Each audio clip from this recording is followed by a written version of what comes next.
The big winner in the Republican national debate is Fox News Network, that last night drew in 24 million viewers, the most ever for a presidential debate and the highest rated broadcast in the nation's history. At times, the debate was a verbal slugfest, as Colleen Marshall is here to tell us about, and they didn't waste much time getting started with the bomb throwing. They really did not, and that continued today, Cabot, because Donald Trump was tweeting out that the Fox moderators were not good professionals, and he retweeted a message calling Megyn Kelly a bimbo. The reviews are good today, though, for Governor John Kasich, and maybe that's because he avoided the insults and the name-calling. If you were hoping to see fireworks and sparring matches, you were not disappointed from the very first question, when Donald Trump refused to pledge to support the eventual GOP nominee or to not run as an independent. He's already hedging his bets because he's used to buying politicians. Well, I've given him plenty of money.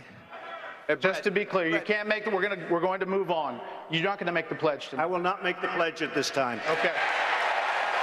Terrible answer. Ohio Republican Party Chair Matt Borges was among those in the audience who booed Donald Trump.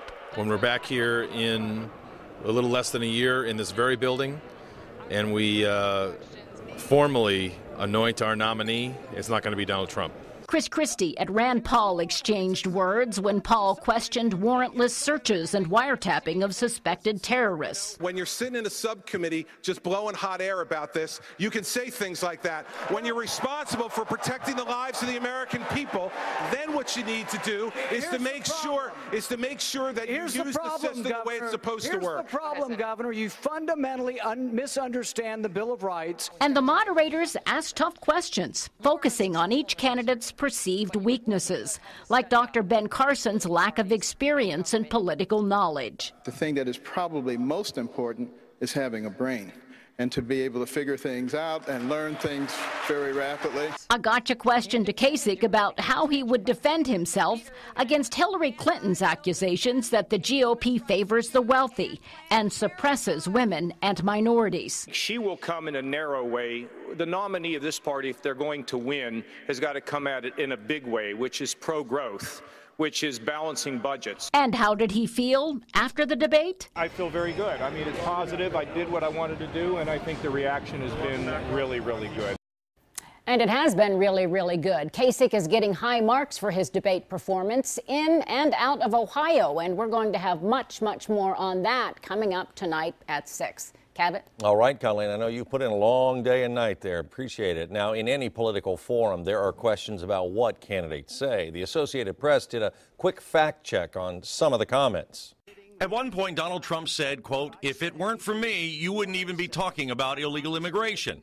According to the Associated Press, Republicans have been talking about immigration for at least 30 years. In 2013, an immigration overhaul seeking to address illegal immigration passed the Senate with strong Republican support, although the House never took it up. And Republican debate about immigration intensified after President Barack Obama's sweeping executive action shielding millions of immigrants from deportation. Former Florida Governor Jeb Bush said his goal is to grow the economy 4%.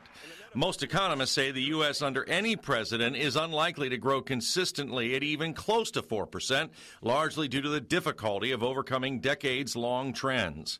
And finally, Marco Rubio said the largest retailer, referring to online retailer Amazon, doesn't own a single store. It's true that Amazon is the largest online retailer, but it's not the largest retailer in the U.S. or worldwide. According to the National Retail Federation, that distinction rests with Walmart.